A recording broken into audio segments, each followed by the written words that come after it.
Hello, Bl'Artagnan here with a Should You Pull for Kurasame Lost Chapter featuring Seifer LD.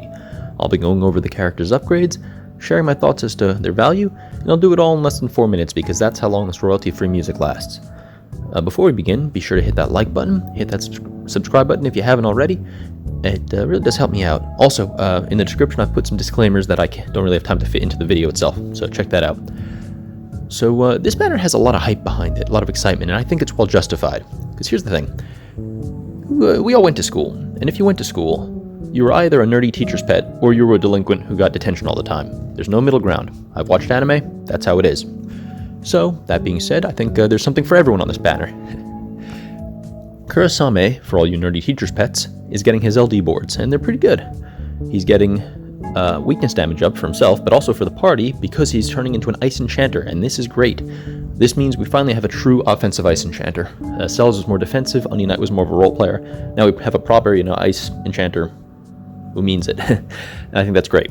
More importantly, for his LD extension, he's getting his LD call, which combines beautifully with his buff start, or debuff start I should say, on his EX. This means whether you use his regular or his LD call, he's dropping that hero debuff, the HP damage up, and now an Ice Imperil, which is great. I mean, it always was an Ice Imperil, but now you actually get to use it as a call.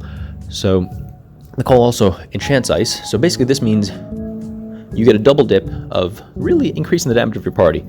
You get the HP damage up, Ice Enchant.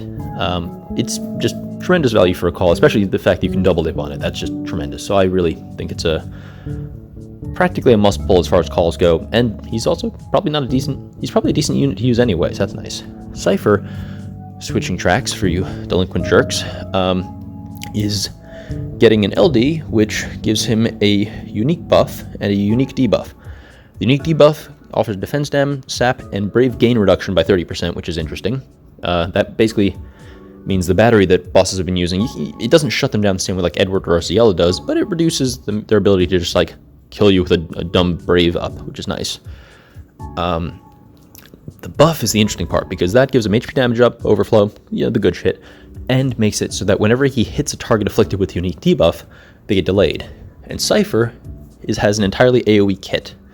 So this means he's going to be delaying everyone all the time. That's really sweet. The thing with Seifer, looking at his kit, for me, he does a lot of things, and they're all neat things. And they're all things that other people do, which makes him an interesting character, because I think he's good because he does all these things, and he does them pretty well. You may already have someone who does what he does, so I think you need to ask yourself, okay, I have Garland, I have whoever, so I have delay handled. I have Garland again, I have, Eldmarsh, I have defense down covered, whatever. So you have to ask yourself, resource-wise, do you have a need for someone who covers multiple roles like that? I think that's very valuable. I think it's good to have. I think you can get by without it. But I think having someone who does so many little things between the debuffing and the delaying and the brave damage stopping from an EZX and the being a cool white coat bad guy, I don't know. I think that's all good shit. So I think really high value banner. Speaking of value, what do we got here? Goddamn Shadow, that's